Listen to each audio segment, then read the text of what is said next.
Okay, we are going to get started now. I am Susan Ingalls. I direct Sustainable Furnishings Council. I'm very pleased to welcome you all to this webinar in which Barry Chick will be talking with us about flame retardants in home furnishings, helping us understand what they are and how they got there. We thank IDS, the Northern Ohio chapter, very much for being the hosts of this webinar. It is good to be here with you. And we do want to hear what is on your mind, what you are thinking. So send in your questions and comments via the question box on the right-hand side of the screen. You'll probably notice that I've got you on mute, but we do in fact want to hear from you. So please send in your questions and comments. As we get started, I am going to give you a little bit of information about our organization, which is now in its 14th year.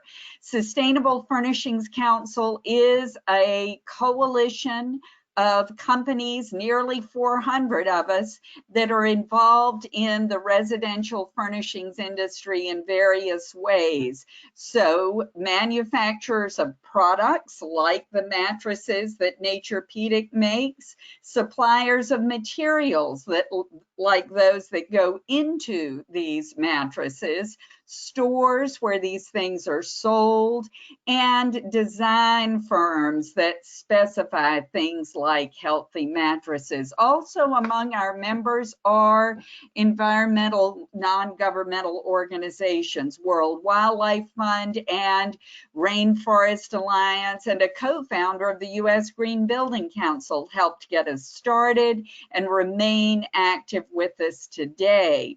When we started, our first job was to determine what are best practices for sustainability, and then to set standards for recognizing exemplary implementation of those practices, and then to start educating and developing markets. So that's what our work is around now, helping companies reduce environmental footprint and helping consumers find the more environmentally safe furnishings they prefer.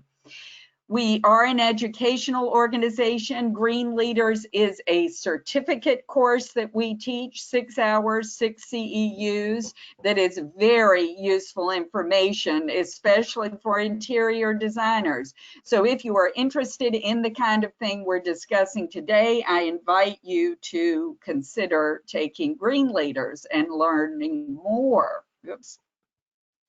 Interior Design Society and Naturepedic are both members of Sustainable Furnishings Council, along with nearly 400 other companies.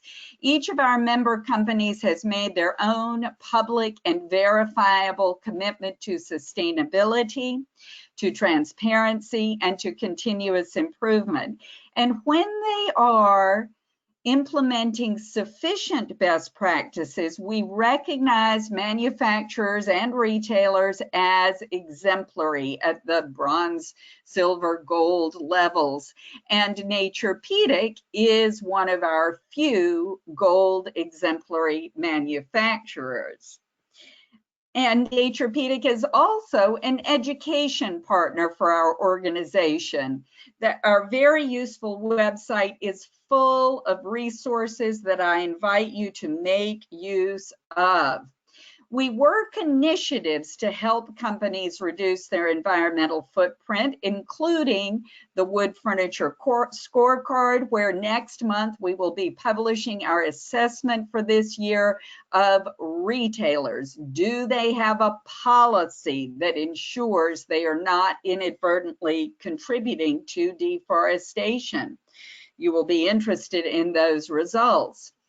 Another initiative, more directly related to today's topic, is the What's It Made Of initiative, which is to encourage transparency in our complex supply chains and to stimulate innovation towards the elimination of this hazardous handful of chemicals, which occur quite commonly in furnishings and which persist in the environment, causing harm to human health and to other life on the planet. One of them, you'll notice, are flame retardants. So we are very pleased to have with us today Barry Chick to talk about flame retardants. Barry is speaking from his considerable expertise, especially since he is a forensic toxicologist and knows about what these things are and what they can do to our health.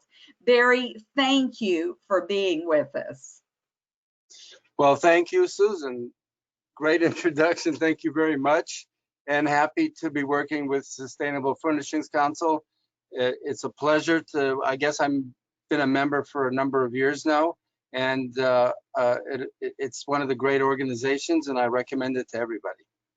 Thank you. Okay, so perhaps let me introduce myself, take a minute or two, just so people understand the background here. When I was in engineering school, this is back about 1970, the joke in the engineering school was the solution to pollution is dilution. Okay, it was pretty funny back then, at least some people thought so, but we realized that it really isn't funny at all. Right about that time is when Lake Erie was dying, and I lived close to Lake Erie. And it's now a half a century since then. They shut down fishing in the lake, and it's still shut down a half a century later because the mercury levels are still way too high. So what was the lesson from back then? The lesson was, you know, in 1870, when industry started dumping their toxic waste into the lake, or into the river, Cuyahoga River, and into the lake just swallowed it up, no problem. In 1890, when they were dumping toxic chemicals, the lake just swallowed it up, no problem. 1910, 1930, 1950, no problem. 1970, big problem. The Lake Erie was dying. Everything was collapsing, the fish were dying. So what was the lesson? The lesson is, if you're dumping toxic chemicals into the environment, do you really think you're going to get away with it forever? The answer is no, you're not. You may get away with it for a while, but the day will come when you're going to pay a price. And when that day comes, it's going to be a very heavy price. So that was the lesson. I took that lesson back then and became an environmental engineer. And then moving to more recent times, about 17 years ago, my wife sent me to a baby store to get a crib mattress for our first grandchild. So to make the long story short, the mattresses that I saw were polyurethane foam, flame retardants, vinyl with phthalates or perfluorinated compounds, formaldehyde, pesticides, GMOs, glues, and I'm scratching my head and I said, this stuff isn't any good for anybody, but how do you put a newborn baby on this? I came home that night and I'm kidding around with my wife, and I said, you know, my grandfather slept on straw. We have Amish friends, and most of our factory, by the way, is Amish. So we have Amish friends. Let's just go to the Amish and get some straw. So I was sort of joking, but I sort of wasn't joking, because the bottom line was, you know, you can't put a baby on this material. Are we crazy? You know, do you know what the biggest killer of children today from between age 1 and age 19, not including accidents, the biggest killer is cancer. Where do you think that cancer is coming from? And that was not existent in our grandparents' days. Where do you think this cancer is coming from? In large part, it's coming from toxic chemicals, from all kinds of toxic chemicals, certainly not just the mattress, you know, but the issue is we are using it's about 85,000 chemicals that were invented in the past century that are now registered and permitted to be used. Most of them have never been tested. Many of them are toxic. So that's the background so we made a mattress. We started with a baby mattress, and then later on, we started with a baby mattress, put it on the internet, and then people just started sending me money, and I go, whoa, this is not a joke, you know. And we started making mattresses, and then we did kids mattresses, adult mattresses. Now we do super luxury mattresses. It just happened by accident, to be honest with you. Okay, let's go to the next slide. All right, so let me give you the big picture, and then we'll zero in. What's the big picture? The big picture is that there are three issues with our products. One is chemicals, another is comfort, and a third is flammability. So let me just quickly start with them in order. So the issue with chemicals, as I just said, is that there are lots of chemicals out there. They are not tested. There's nobody regulating them. It's perfectly legal to put it into any product, and no one's going to stop you. And it's very difficult to go after a manufacturer, even if the chemical is highly toxic, because you can't prove what chemical did what to who. You know, so my father used to say, if everybody is guilty, nobody's guilty. And that's the situation we have today. Nobody's guilty because everybody's doing it. So that's the chemical issue.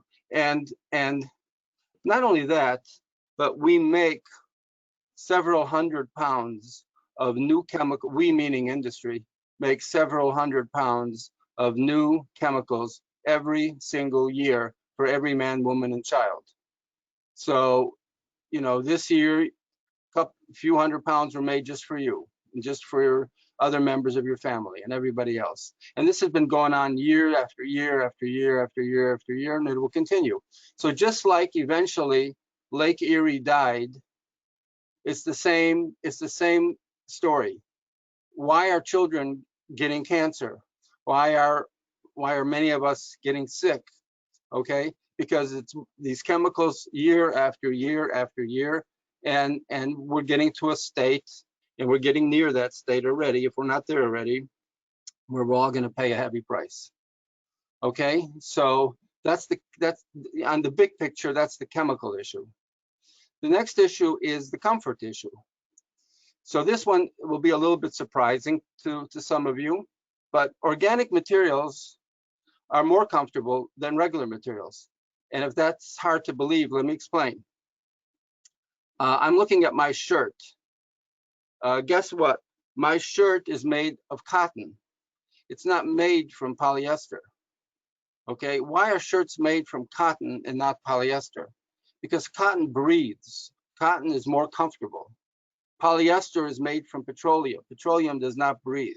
Petroleum products are not comfortable. Okay, let's take a mattress for a second. A typical queen size mattress, if it's just all polyurethane foam, as many mattresses are, you're looking at approximately 20 gallons of petroleum. That's what you're sleeping on. You're sleeping on 20 gallons of petroleum. Okay, you think that's luxury. It's not luxury at all. But as far as comfort is concerned, it's certainly not comfortable because it doesn't breathe. And many of them get hot and sweaty, or you get hot and sweaty sleeping on the mattress, especially the memory foam ones. So one of the issues, so there's the toxic chemical issue, and then there is the comfort issue. Natural products tend to be more comfortable. Okay, then the third issue is flammability. Why is flammability now a big problem? The reason flammability is a big problem is because most products, or many products, are made from petroleum. Petroleum is highly flammable. What do you expect? Okay, so highly flammable materials are going to have a flammability problem, and then that leads to flame retardants. The reason there are flame retardants in all these products is not because manufacturers want to hurt anybody. Nobody wants to hurt anybody. That's not what's going on. the flame retardants are being used because the products are highly flammable. And in many cases, there are government regulations regarding flammability. So the easiest way to deal with that is to just add flame retardants, which is why we now have a flame retardant issue. So there are chemical issues in general, there's comfort issues, and then there's specifically flame retardant issues, which is what we're looking at today. Okay, Susan, next slide. All right, Susan, if you want to hit the first one. So we're looking at two samples. On the left is untreated polyurethane foam. On the right is untreated organic cotton. And we torched them both. We ignited them. We want to see what is the flammability. Now, the definition of flammability is heat release. We have to get our definitions correct. If something has more, you can measure the heat that comes out of an item when it's burning. If there's more heat coming, and you can measure it, if there's more heat coming out, it's more flammable. That's the definition of flammability. Okay, so we took polyurethane foam, we took organic cotton, about the same amount. We made sure the density was the same approximately. So we are comparing equals or relative equals. So the organic cotton, does release some heat, no question. But it's the amount of heat that the organic cotton releases is a small minority, a very small portion of what the polyurethane foam will release. The polyurethane foam is much more flammable than organic cotton. So if you have a couch, a sofa, and you're filling it with organic cotton versus polyurethane foam, and you ignite it, you're not going to get the same heat release as you will get from polyurethane foam. And the same thing is true with your mattress. The same thing is true with other upholstered furnishings in your home. If what you're looking at is petroleum materials, particularly polyurethane foam, you're going to get a huge amount of heat release. And this example right here, the polyurethane foam continues to release heat. It's unbelievable. There's that much heat to be released from polyurethane foam compared to organic cotton. And what's the point? The point is that, okay, what happened here? Susan, what happened? It finished that video. We can start the next one while you're. All right, go to the next one. Things. All right, Yeah. take a look, everybody. You see the firemen coming out of the two structures? Keep it going, Susan. Mm-hmm. Are we going? I think we're going. Yeah, okay, good. You guys saw, so these are two different videos done at two different times, but then they just put them together. So here's what they did. On the left side, they sort of created your grandmother's living room. That couch there is filled with cotton and so on. In the legacy room, you've got cotton, you have wool, you may have some steel in there, you have wood, okay? On the right side, that's your living room, all right? That couch is full of polyurethane foam and so on. And what they did was they ignited, all they did was put a lighted match down on the couch in each room, okay? And we're gonna show you, how the two catch on fire and the heat release. So just going back to what I was saying before, so if you have huge heat release, you're going to have a serious problem. And here's an example. In the old days, when there was a fire, you ran to the other rooms, you got all your kids, you ran down the steps and out of the house. Today, everybody's dead. Every time there's a fire, it seems like everybody's dead. And they all died from toxic fumes. But what I'm going to show you now is that if you have a lot of these highly flammable materials in your home, you don't have much of a chance to get out alive.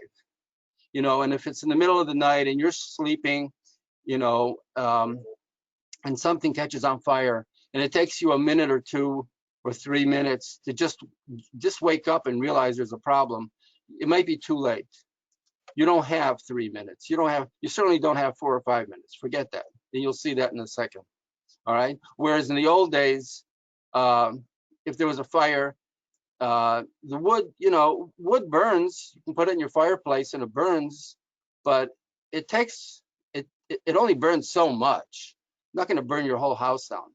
You know, put polyurethane foam in your fireplace, and you might as well run out the door because your house is gone. You know, so here we have an example. This was done by Underwriters Laboratory. So it's not even 3 minutes. Okay, it's not even 3 minutes. On the left side, you can finish watching your TV show before you get off the couch and put on the fire. On the right side, you're gone if you're there, if you're on the couch. And if you're in the next room, it'll take another minute maybe, but that's it. You know, the flammability is so extraordinary. And once again, it's not that, and once again, it's all because of the petroleum, the polyurethane foam in particular. Okay, on the right side, just take a few seconds and just imagine what's going on here. Just look at this and compare it to the left side. All right. And Barry, is this what you call flashover? Yes. Well, we're not quite there. We'll hit flashover in another, I think, half a minute or something like that. Flashover means that other areas that are close by, even if the flame didn't make it there, it'll ignite by itself because the heat is so strong. And then when you get to flashover, everything is gone. So we're at 4 minutes, and on the left side, you could, you know, it's only a small part of the, you know, of the couch that's burning. Just shows you the difference. All right, we're going to hit flashover, I think, any second now. Where this is about it. All right, I mean, Susan, we can go on to the next one. I think we've got the point. That's very hot. Very hot is correct. Okay, so the point, I think hopefully I've made the point. Flame retardants are there because they're trying to control the flames. They're trying to control the flammability. And the flammability is a problem because today we make our products from petroleum. You know, walk through the door of your home and just stop and look around and say, okay, what's natural here and what is synthetic? And in particular, how much of this structure, how much of this home, how much of all the furnishings is made from petroleum? And you're going to be shocked because today, much of our products are made from petroleum. That was not the case 100 years ago, that's for sure. All right, that is the issue. That is the issue. Okay, so now we have highly flammable products. What are we going to do about it? So now they invented flame retardants. All right, so let me give you a bottom line real quick here. Do flame retardants prevent fires? And the answer is basically no. All right. Will flame retardants, you know, give you a few more seconds, maybe a minute before it all erupts? Yeah, it'll do that much. So it's not a total no. It has a little bit of positive, you know, but of course you're releasing all these toxic flame retardant chemicals into the atmosphere, which is the negative side. But yeah, you might get, you know, seconds, maybe a minute or so of protection to give you a chance to run out of the house. All right. That's what flame retardants do. Do they really stop fires? No. But when industry started making all this furniture from petroleum, and people started getting killed, government had to do something. So they created these standards with the help of industry. And now people can say, well, I met the standard. It's the government standard. Yeah, you met the standard, but standard or no standard, how much good is it really doing? And the bottom line is it's really not doing that much. Okay, so on this page, we're talking about TB 117, which is a California standard.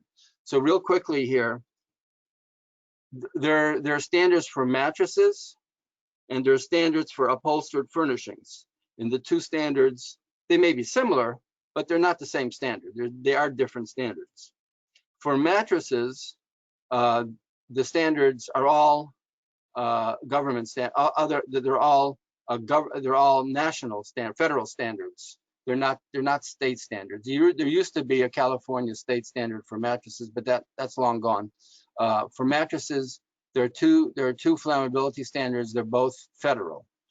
For upholstered furnishings, well, there's some new standards coming on the market now in several states, but California is the main state that has a separate flammability standard for upholstered furnishings. But even though that's just a California standard, in general, anything that California does pretty much becomes the standard across the country. And the reason for that is if you're making a sofa in Iowa, it may be sold in California. In today's world, or maybe you're putting it on Amazon, or maybe you're just shipping it, you're selling it to many retailers, and some of your retailers are California. It's not like the old days. In the old days, before there were interstate highways, if you made a mattress or a sofa in Iowa, it probably didn't even go to the next state, or if it did, not more than 1 or 2 states around you. That was it. But today we live in a different world. So if California does something, all the manufacturers anywhere, most of the manufacturers anywhere in the country are going to follow it, because they don't know, they can't control if their products are or are not going to end up being sold in California. So they have no choice. So everybody's going along with the standard. The TB 117 is an interesting standard.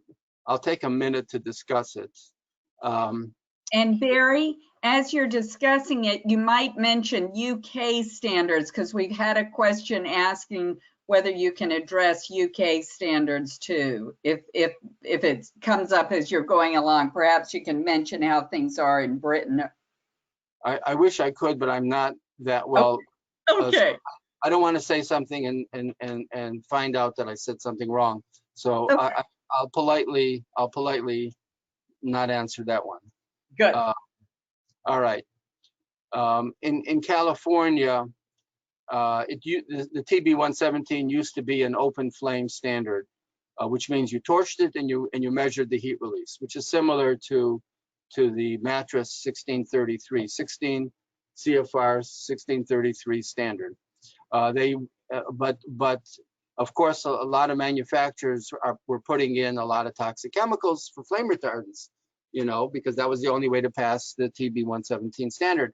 So now they did something interesting. They changed the standard so it would no longer be an open flame standard.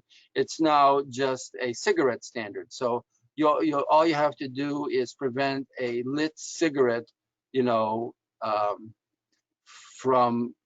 from charring the surface of the mattress, or of the surface. Excuse me. This is not a mattress standard. This is an upholstery standard. All you have to do today is make sure that a cigarette doesn't char, say, a sofa or something similar. So the idea is that will reduce the amount of flame retardant chemicals. So basically, and to some degree, it does reduce the amount of flame retardant chemicals that are being used. But the trade-off is that the material is still highly flammable, technically even more flammable now than it was before. So what did you really accomplish? So the point being here is that there's a lot of I don't want to say game playing, you know, that's a little bit too strong, but there's a lot of, you know, juggling here to try to figure out how to deal with this issue. Okay, we got to move on. Next slide. All right, so cigarettes is what started the flammability, the flame retardant issue. Basically, when in the 1960s and into the 70s, polyurethane foam took over from cotton. Mattresses and sofas and so on were filled with cotton in those days. And then when polyurethane foam took over, people were smoking in bed. You know, they fell asleep. The cigarette dropped down, ignited the mattress, and killed whoever was in bed. And this happened quite a bit. And then in the 70s, that's when they created the first flammability standard for mattresses, and later on California for upholstered furniture, calling it was the cigarette standard. Okay, next slide. All right, so the two standards for mattresses is 1632, 1633. You might as well go to the next slide. So, all right, let me just finish then. 1632 is the cigarette standard. 1633 is the open flame standard. So one standard just says if a lit cigarette is put down on the surface, we don't want that cigarette to ignite anything.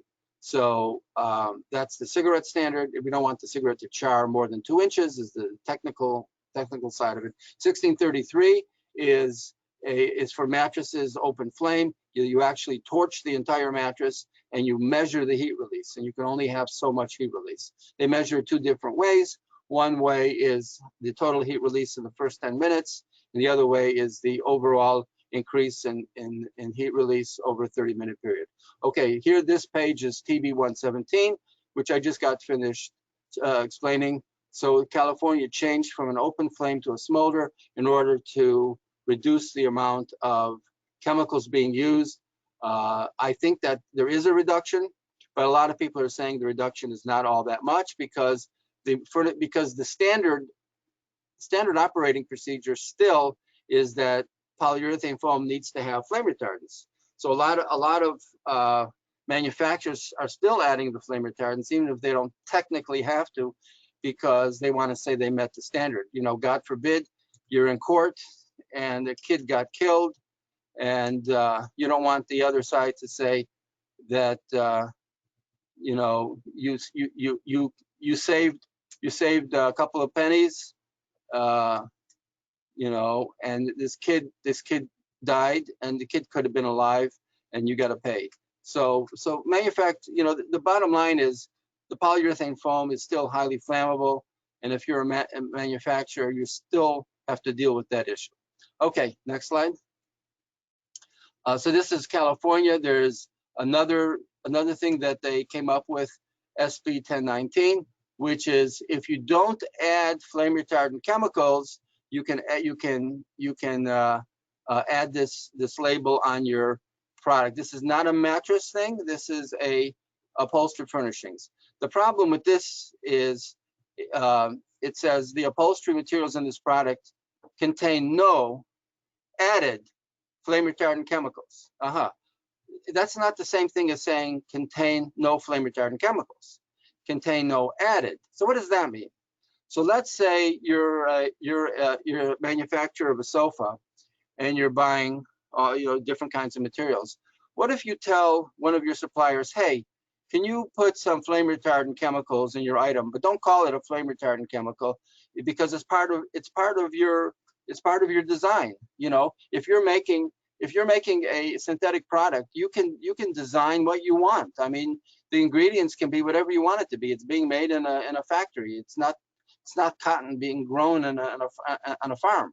So what if one of the ingredients in your item is a flame retardant material, but you're not using it as a flame retardant material. You're using it just as an ingredient in this particular component.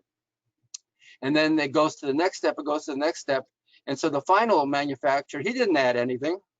So there could be plenty of flame retardant chemicals, but he's going to check this and say no added flame retardant chemicals. So that's the next question, Barry.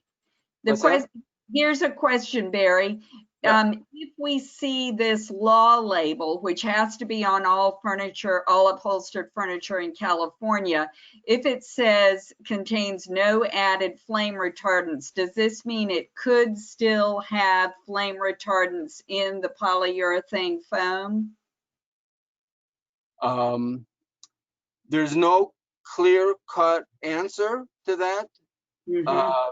But let me just take one side. All right. Somebody can argue, but I'm going to take one side.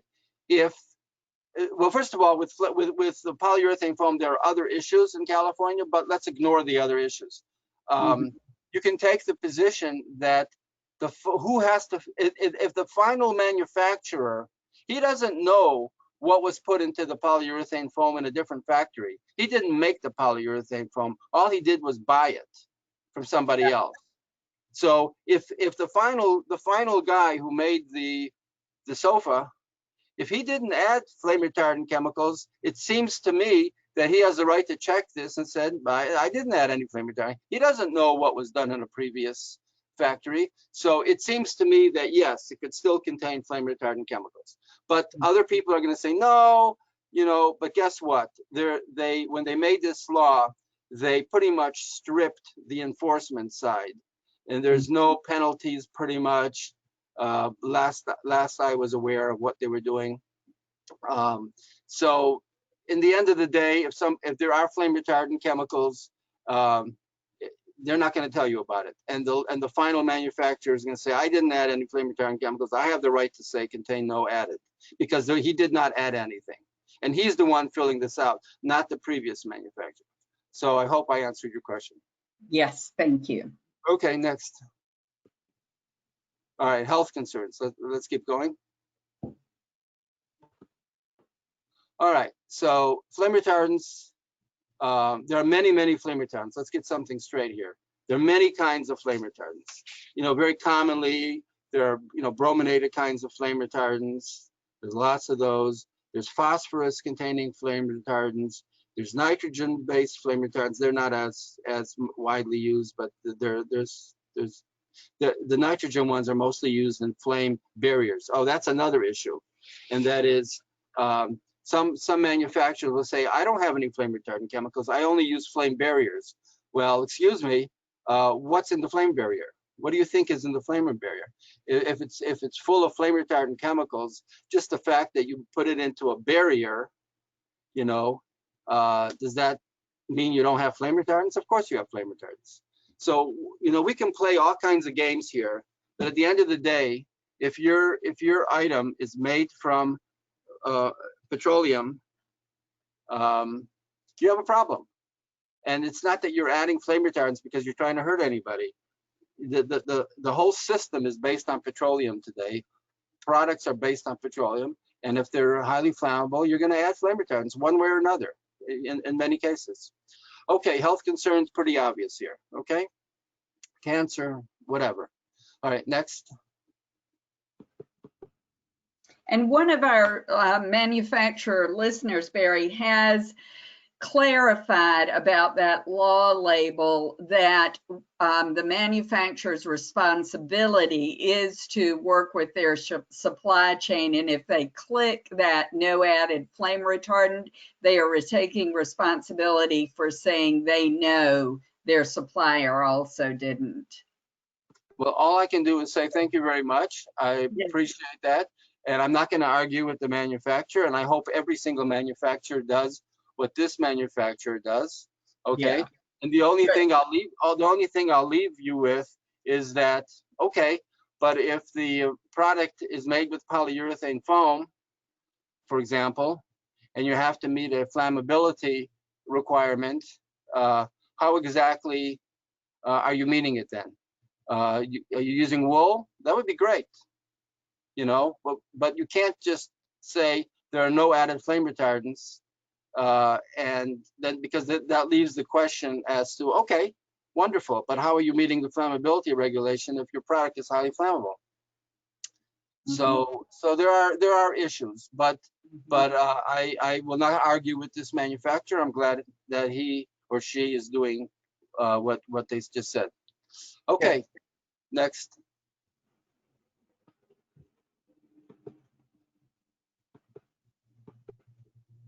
All right, we can go past this. You know, flame retardants can be highly toxic, and they're all over the place. All right, and they're hurting our children. And you know, and once they're made and they get into the environment, they're not going away very quickly. And just like I started, you know, when I told you about Lake Erie finally dying, you know, we just keep dumping more and more and more of these toxic flame retardants and other toxic chemicals into the environment, and we think we're just going to get away with it. No, we're not. Okay, next slide. All right, this was a famous picture from the Chicago Tribune, and this led to the TB 117 change in the law. Basically, they showed this little couch. You know, it was lit, and that's the fire that it caused. And of course, there's a couple of points. The point that they made back then was, see, the flame retardants don't even help, so why do we need to add the flame retardants? And that's when they changed TB 117 and said, okay, we don't need all these flame retardants. Let's just change it from an open flame test to a cigarette smolder test. My question here is a different question, and that is, why are we making these couches or items like this? Why are we making this all from petroleum? That's my question. All right, next. All right, chemical safety, same thing. We can move on. We're losing time here. All right, how to limit flame retardants. If you use natural and organic materials, you will slow down, diminish the flame retard, the flammability in a very big way. So the point goes back to one of my original points, and that is, in your great-grandparents' days, when everything was made from cotton and wool and wood, it wasn't very flammable. Sure, there is some flammability to cotton and these other materials, but it's limited. You know, so if you want to go back, if you want to stop flame retardants, you have to stop with flammability. How do you stop with flammability? And you stop using petroleum, and you go back to natural materials. That's the solution. That's what we do, of course. All right, next. Okay. All right. All this says is that understand the issues. That's all. All right, next. Okay, here, let's take a minute or two to discuss certifications. One of the things that has come into the marketplace in the past, you know, let's say the past decade or so, in a big way, are certifications. So in the top left, you have the Global Organic Textile Standard. That's not just for textiles. You can use that for mattresses as well. Basically, the way the standard works is that there's two parts to this, well, fine, two parts to the standard. One part is your main part, your fiber. That fiber material has to be organic. So it can't be polyester, for example. It has to be organic cotton, organic wool, organic flax, something. But most of the time it's organic cotton. And it has to be grown. The raw cotton has to be grown on the farm and has to be USDA certified. One clarification here. Everybody thinks that the USDA program only applies to food. So when you go to the supermarket and you're buying an organic apple, you know, that's a certified organic apple. And they don't realize that cotton, for example, needs to be, if you're growing it on a farm, cotton is grown on a farm, of course. If you're growing cotton on a farm and you want it to be organic, you have to follow the USDA National Organic Program requirements, just like the apples and the cherries. All right. So all that fiber has to be organic. That goes into your shirt or your mattress, and then the Global Organic Textile Standard allows for certain non-organic materials, things that basically, for the most part, are not fiber material to begin with. You might need, you know, steel in a mattress or whatever. So they allow all these other things, subject to certain limitations. You know, for example, well, whatever. There's a million, you know, minor they'll allow this, they'll allow that. You have to get approval. Okay, that's the GOT standard. So overall, those products are called organic products. Then the GOLS, G-O-L-S, Global Organic Latex Standard, is for latex. So most latex on the market is not natural. Most latex is synthetic, petroleum-based. So if you want natural latex, and if you want it certified organic, then you get it GOLS certified. If you have natural latex, but it's not certified organic, it probably is not 100% natural. Most of the natural latex on the market has petroleum mixed into it. All right. But if it really is completely made from organic latex, organic rubber, then you can get GOLS certified. All right. Made Safe is a more recent new certification. They look at a whole list of chemicals, and if you're free of these, they will certify your product as made with safe ingredients, Made Safe. Then there's GreenGuard. GreenGuard has a regular standard and a gold standard. GreenGuard is not the strongest standard on the market, but it does test for off-gassing of many chemicals, and it allows for limits on that off-gassing. And if you can meet those limits, you can be GreenGuard certified. FSC, Forest Sustainable Council, Forest Stewardship Council, that's for wood, okay? That's a different kind of standard, but for example, we use all our wood for like our foundations, we use only FSC certified wood. And then Rainforest Alliance is related to the FSC. It's basically the same program. Okay, so those are good good standard. They're not all the same. So let's just take a breath for a minute. The GOTS is more focused on organic. They will allow other things to a point. GOLS is only focused on latex products. Made Safe is a sort of a broader kind of standard. GreenGuard is also sort of a broader standard, but they're not looking really clearly at all your ingredients. They're simply looking at the off-gassing. And FSC, Rainforest Alliance, that's basically for the wood. Okay, next slide. All right, what's it made of initiative? That's something from the Sustainable Furnishings Council. So the question is, it's time for everybody, for all of you, to understand that you need to know what's in the product that you're buying. You happen to be looking at a Naturepedic mattress.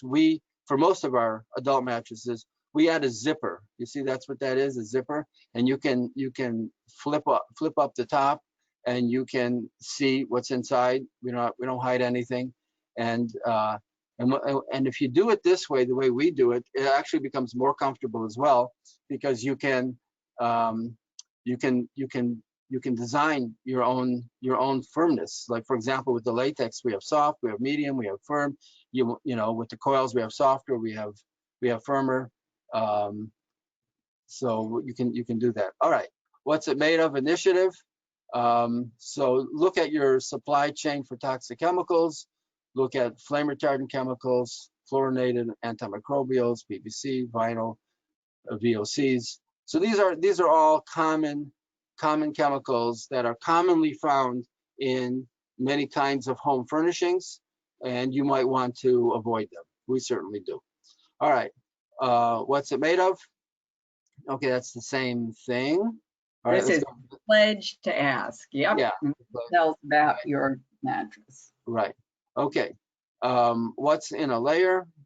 So like surface materials might have perfluorinated compounds, antimicrobials. By the way, if you see something that says antibacterial,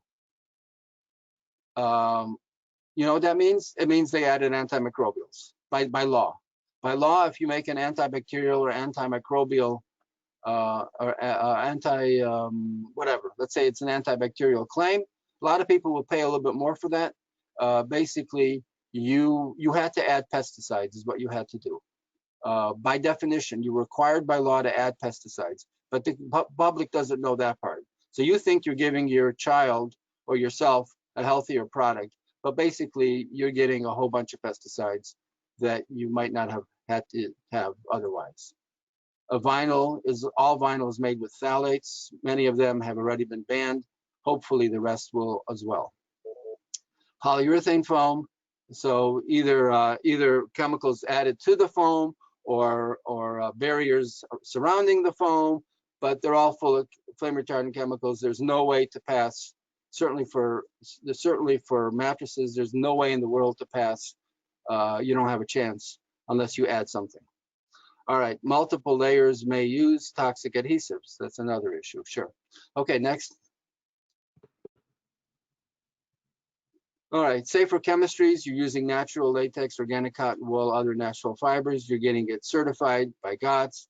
Ocotex is another one from Europe where they have lists of chemicals and you have to meet their maximum. You can't go over their limits.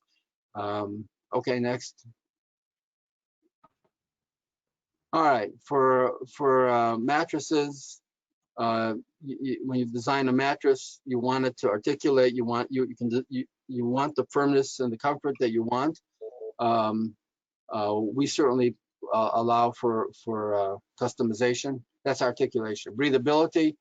You want something that breathes. Cotton breathes. Chemicals. You want to avoid the chemicals. Disturbance. You want to design so that when one partner gets in and out of bed, he or she doesn't disturb their partner. Endorsements. We happen to have a lot of endorsements, and those can be helpful. Flexibility. Well, that's the ability to customize. Okay, next. About Naturepedic. Nothing special to say here. We got a bunch of awards, and that's that. Next. Advocacy. Here's some organizations that do good work. There's Sustainable Furnishings Council. There's a bunch of others. American Sustainable Business Council. You're encouraged to join any of these. Center for Environmental Health. That's a California-based organization, but they're national. Textile Exchange. They deal with textiles mostly, but they're also involved with the latex standard now. They technically own the latex standard. 1% for the Planet is a nice organization, and so on. EWG. Okay, next. Conclusions. You're the expert now. All right. Next. Okay, questions. So now we can take some questions. And one thing that people might be wondering is about the difference between an open flame test and a smolder test. As you said, a smolder test is what is used in California now. There might be some movement back towards an open flame test. Sustainable Furnishings Council is firmly against that, because we know that the open flame test is going to encourage the use of more flame retardant chemicals, and we do not want that to happen. You might talk, Barry, about some of the specific health problems that come from using different kinds of flame retardant chemicals. You've mentioned that there are many different kinds, and I know that there are different health problems with different ones. Can you address that? Sure. Some of them are known carcinogens. Some of them are called probable. Some of them are possible. But a lot of carcinogens and flame retardants. That, in terms of health, that might be the single biggest issue. Some of them are just poison. Arsenic is used, and arsenic is a rat poison. I mean, so there are others that are endocrine disruptors and so on and so on. I have to be careful in answering this question. I'm not a medical doctor. Right. Once I was testifying in court many years ago, and I got beat up because the other side's attorney asked me, or somebody asked me, maybe my side's attorney asked me about health conditions from the problems that we were problem, and I made some comments, and then the other attorney stood up and beat beat the crap out of me. He said, "You're not a doctor. You have no right to make those statements." So I remember that. I remember that for the rest of my life. So I Yeah, don't want. It's very easy for me to say, you know what, this is a known carcinogen, but yeah, I'm not going to say it's going to cause cancer in you, because then all of a sudden I'm crossing a line and I'm giving health advice. right, So, right. so you got to, there's a fine line there. Yeah, yeah, yeah. And so just that's a very good point, Barry. But these things are known carcinogens and known for endocrine disruption, which is sometimes linked to cancer itself.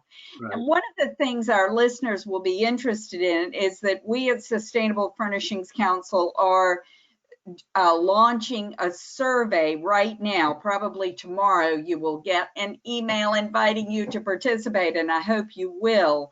The survey is to find out what designers and other industry professionals know or not about harmful chemicals in furnishings, where they occur, what the health effects might be, etc. The reason we're surveying you to get this information is we want to develop more and more useful educational programming to help you make good choices. And certainly the kind of expertise that Barry is sharing now is what we want you to have access to. We want you to be able to get good information that you can use in practical ways in your business.